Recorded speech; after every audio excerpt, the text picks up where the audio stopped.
네, 계속되는 대출 규제, 금리 인상, 이제 부동산이 하락하는가라는 주제를 가지고 오늘 시청자분들께 인사를 드리는데요.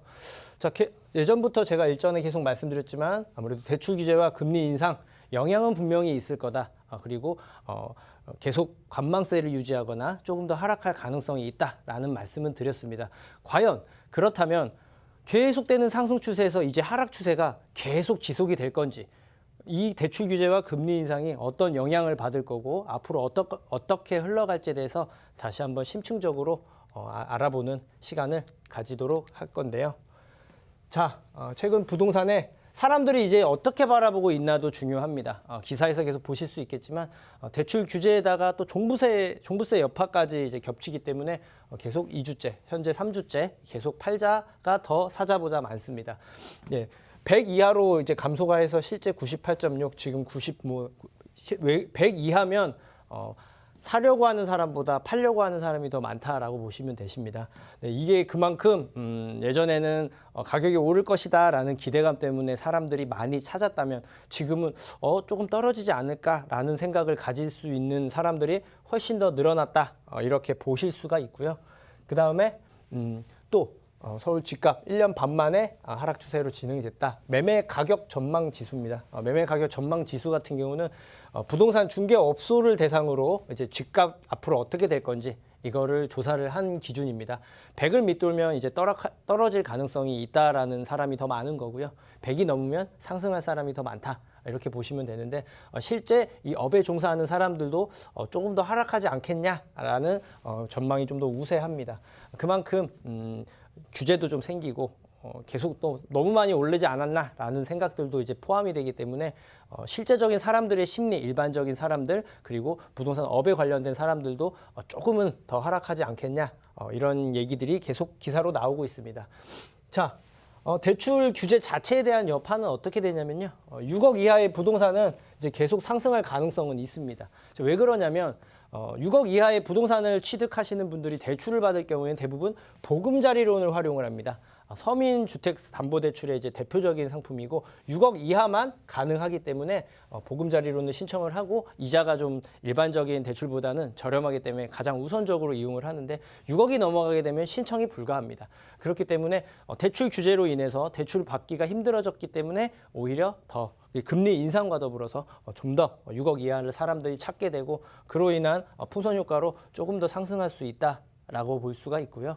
그리고 DSR 규제 시행으로 심리적으로 더 위축이 될 겁니다. 이 DSR 규제가 쉽게 말씀드리면 신용대출을 이제 막는 겁니다. 그렇기 때문에 더욱더 이제 6억 이하 쪽에 매매가가 좀 더 낮은 곳으로 사람들이 좀 더 휩쓸릴 가능성이 있죠. 게다가 가장 중요한 부분이 30, 40대, 20대부터 40대까지가 영끌 투자라고 불리는 소위 말해서 풀로 내가 받을 수 있는 최대 한도의 대출을 받아서 투자의 목적이 강했다고 한다면 이게 지금 막힌 겁니다. DSR 규제 시행이 쉽게 말씀드리면 내가 담보대출을 받을 수 있는 부분은 풀로 다 받고 그다음에 모자른 부분은 신용대출을 받아서 진행을 하는 경우들을 많이 볼 수가 있는데요.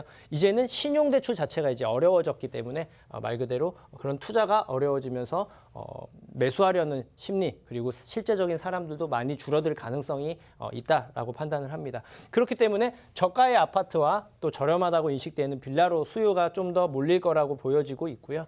우리는 이런 부분을 예측을 해서 거기에 맞게 부동산 전략을 짜보는 지혜도 필요합니다. 자, 그렇다면 대출 규제의 역효과 어떤 게 있나? 아까 제가 말씀드렸지만 6억 이하의 아파트가 이제 거래가 이제 많이 늘어날 거라고 말씀을 드렸는데 최근 보시면 대출 규제 이제 얘기를 나오고 나서는 거래가 6억 이상보다 이하가 훨씬 더 비중이 높아진 거를 보실 수가 있습니다. 아마도 이런 현상은 내년 초까지는 유지될 가능성이 큽니다. 왜냐? 규제 자체가 크게 바뀌는 건 없고요. 그리고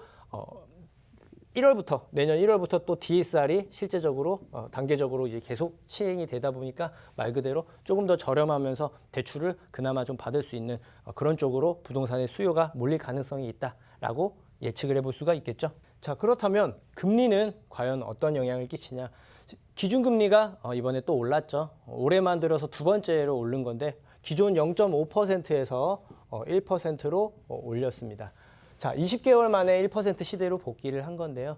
자, 이 부분 때문에 이제 금리가 올라가니까 기존에 대출을 받았거나 받으려고 하는 사람들의 부담감이 더 커지기 때문에 상대적으로 부동산 영향을 많이 악영향을 끼치지 않겠냐라고 생각하는 경우들을 많이 볼 수가 있습니다. 당연히 금리가 올라가면 심리적으로 위축이 되고 그로 인해서 일시적으로 가격이 하락되거나 거래가 많이 줄 수 있는 그런 가능성은 있습니다만 제가 말씀드리고 싶은 부분은 자, 실제로 그게 이 금리가 상승을 하게 되면 아까 제가 이제 다시 언급을 드리지만 이자 부담이 늘게 되니까 당연히 부동산 매수라든가 아니면 투자 목적을 가진 사람들의 심리가 위축이 되게 되면 말 그대로 거래가 좀 줄어들게 되겠죠. 그리고 이제 인플레이션 억제로 인해서 이제 자산 증시 속도가 분명히 감소될 가능성이 높습니다. 실제로 영끌이나 빚을 내서 뭔가를 준비하는 사람들의 경우는 말 그대로 이자 부담이 높아지기 때문에 조금 더 관망하게 되거나 조금 더 꺼려지게 된다는 점이에요. 그래서 당연히 거래량이 줄 수가 있죠. 자, 투자 심리를 위축시키는 효과는 분명히 있습니다. 네, 당연히 악영향이 맞죠. 자, 그런데 그걸 볼 게 아니고 이 향후 전망을 그러면 이제 그 부분을 맞춰서 어떻게 진행을 할 건지를 살펴봐야 되는데요.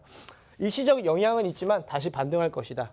제가 이 부분에 대해서도 뒤에서 또 이제 말씀을 드릴 건데, 자, 내년에 부동산 시장 흐름이 가격 상승할 수밖에 없는 몇 가지 뚜렷한 확정적인 그런 요소들이 있습니다. 그로 인해서 내년에 전체로 봤을 때는 가격이 상승할 가능성이 높다라고 말씀을 드리는데요. 저 왜 그러냐, 과거를 보면 일단 미래가 보이는데요. 자, 제가 왜 이 부분에 있어서 말씀을 드리는지 하나씩 살펴보도록 하겠습니다. 자, 대출 규제로 인한 부동산 시장은 어떻게 흘러갈지. 자, 예전에 보시면 지금 2012-16 대책 이후로 서울 집값 안정성이 회복된다. 국토부에서 얘기한 기사들이 있어요. 예전 기사입니다. 예, 이게 작년 초 2018년 9.13 대책 이후에 19년도 초에 나온 거예요. 네, 12-16 대책. 네, 2019년. 네, 그러면 이 안정성이 회복됐다가 실제로 회복됐을까요? 네, 맞아요. 그 당시에는 이 발표했을 때 기준으로 연초였기 때문에 연초에는 하락 추세가 뚜렷했습니다. 자, 그런데 과연 결론이 어떻게 됐죠? 실제로는 3월, 4월부터 시작해서 상승폭이 다시 올라가면서 그 폭이 굉장히 컸단 말이죠. 자, 그리고 실제적으로 대출 막았지만 지금은 현재의 기준입니다. 15억 초과 아파트는 2년간 4억 올랐다라고 최근 기사에 나온 겁니다. 자, 이게 뭘 말씀드리냐면은 15억 초과는 대출이 안 됩니다. 대출에 영향이 없기 때문에 대출하고 상관없이도 대출이 안 되더라도 가격이 오른다는 걸 볼 수가 있습니다. 자, 금리가 이게 큰 영향을 주기가 쉽지 않다라는 점을 이제 말씀을 드리는 건데, 이게 2018년 10월부터 2019년 초당기 9.13 대책 기준으로 나왔을 때 기준입니다. 내기가 나오고 하락하는 걸 볼 수가 있어요. 전국적으로도 하락을 하지만 서울의 하락폭이 좀 컸죠. 마이너스로까지 이렇게 가다가 이 이후에는 상승한 걸 여러분은 직접 경험해 보셨을 겁니다. 자, 그리고 금리는 지속적으로 상승을 할 거라고도 얘기를 해요. 왜냐? 이번에 그 삼국 총재께서 또 올릴 수 있다 라고 또 얘기를 했어요. 그러면 또 올라가면 또 어떻게 부동산이 다시 하락하지 않겠냐, 이렇게 염려하시는 분들도 상당히 많을 거라고 봅니다. 자, 현재 금리는 1%예요. 자, 근데 우리가 과거에 금리가 어떻게 흘러갔나도 한번 살펴볼 필요가 있는데요. 2014년 정도부터 이제 가격 상승폭이 좀 컸습니다. 이때가 언제냐면은 금리가 1.75%였습니다. 자, 뭘 말씀드리냐면 여기가 이 기준이 2%인데 2%를 넘어갔을 경우에는 뭐 금리 자체에서도 높았을 때 이제 가격 상승폭이 낮거나 이런 경우를 볼 수가 있는데 1.75%일 때에도 가격 상승폭은 컸습니다. 자, 그런데 지금 0.5%에서 지금 1%까지 올라갔죠. 당연히 심리로는 이제 부동산에 대한 심리적으로 좀 하락할 수 있는 가능성이 있지만 냉정하게 살펴볼 필요가 있습니다. 지금 1%입니다. 여기서 아마 한두 번 더 올라갈 수도 있겠죠. 그래도 1.5%가 안 됩니다. 자, 과연 금리가 부동산 시장에 하락할 수 있는 절대적인 요소가 맞을까? 절대 아니라는 거죠. 이게 예전 봐서 2015년만 하더라도 1.75%였습니다. 지금 0.5까지 떨어졌다가 이번에 올랐어도 1%라는 거예요. 아직까지도 초저금리라는 점을 잊지 않으셨으면 좋겠습니다. 이 부분을 좀 알고 계셔야 되시고요. 자, 그리고 부동산, 이게 지금 평균 가계대출 금리가 29개월 만에 최고 3.46%, 영끌 B2 잠 못 든다. 부정적인 이제 기사죠. 네. 자, 금리 인상은 투자 심리를 당연히 위축시켜서 하락할 수 있는 가능성을 높여줍니다.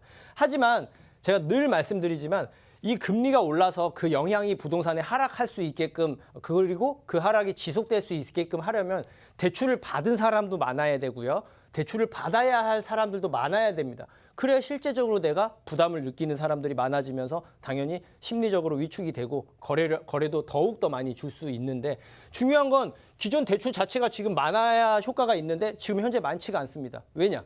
이 대출 규제는 예전부터 계속 규제를 해왔기 때문입니다.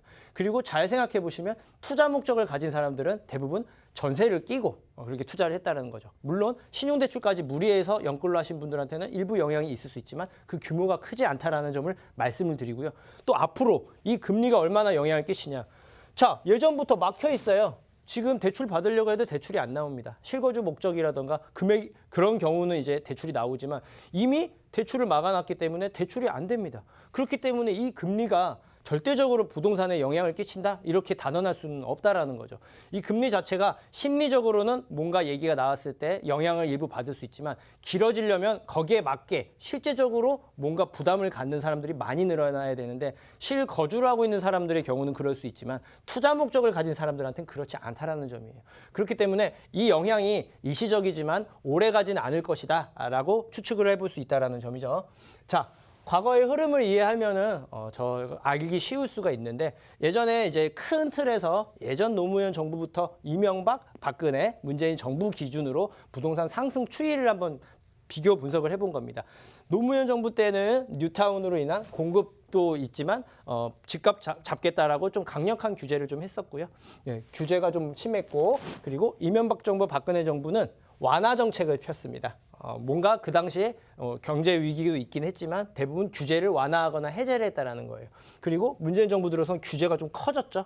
자, 실제로 볼게요. 규제했을 때 가격이 오르고 완화했을 때 가격이 좀 그대로 가다가 좀 떨어지는 추세였고, 박근혜 정부에서 때 올라가는데 소폭 상승하는 추세였습니다. 실제로. 그리고 이번에 정부는 굉장히 상승폭이 컸다는 점이에요. 자, 이 결론적이긴 하지만 이 그래프를 보면은 말 그대로 완화 정책을 폈을 때는 오히려 상승폭이 크지 않았고, 규제를 했을 때 오히려 가격이 올라간 걸 볼 수가 있습니다. 거기에 맞춰서 규제를 했을 당시에는 일시적으로 영향이 있을 수 있지만 상승할 수 있는 가능성이 있겠구나라고 보셔도 크게 무방합니다. 자, 2022년 부동산 제가 이것들을 말씀을 드리는데, 이 부분에 이제 요약을 제가 해드리는 건데, 과거의 경험을 토대로 현재와 과거와 비슷한 점, 틀린 점을 고려를 해서 거기에 맞게 추측을 해본다면 분명히 하락 추세일 가능성이 높습니다. 하락하거나 그 하락폭이 크다라는 게 아니고 일시적으로 그대로 보합이 되거나 일시적으로 소폭 하락할 수 있지만, 하지만 인위적인 규제 정책이라는 거예요. 기본적으로 상승 추세였던 걸 억지로 끌어내렸던 부분이 있기 때문에 그 효과가 길지 않을 것이다 라고 말씀을 드리고요. 대선 결과 여부로 이제 불확실성이 좀 존재를 해요. 이 부분이 사실 여기도 지금 영향을 좀 끼친 건데, 이 부분으로 인해서 조금 더 조금 더 이제 주저주저 하시는 분들이 있을 수는 있지만, 확정된 물량, 이미 물량 자체가 부족하다는 건 기정사실화가 됐습니다. 그리고 더욱더 유동성은 상승을 하겠죠. 지금 이미 상승을 하고 있는 상황에서 또 이제 코로나라는 또 이제 암초를 만났기 때문에 또 이제 모든 나라가 더욱더 돈을 풀 가능성이 높고, 특히나 우리나라는 그거 여부와 상관없이 부동산으로 많이 흘러갔겠든 3기 신도시부터 시작해서 토지 보상금들이 많이 예정되어 있기 때문에 그 유동성은 전부 다 부동산으로 들어오기 때문에 상승 추세가 지속될 거다. 그리고 임대차 3법으로 인해서 전세 시장이 불안해서 상승할 가능성이 굉장히 높다라고 말씀드려서, 결론은 아파트 시장은 주춤하다가 상승할 가능성이 높고, 그리고 빌라 시장은 향후 2, 3년 동안은 오히려 상승할 가능성이 높다. 가격이 높지 않은 것들이 더 상승폭이 더 커질 가능성이 높다.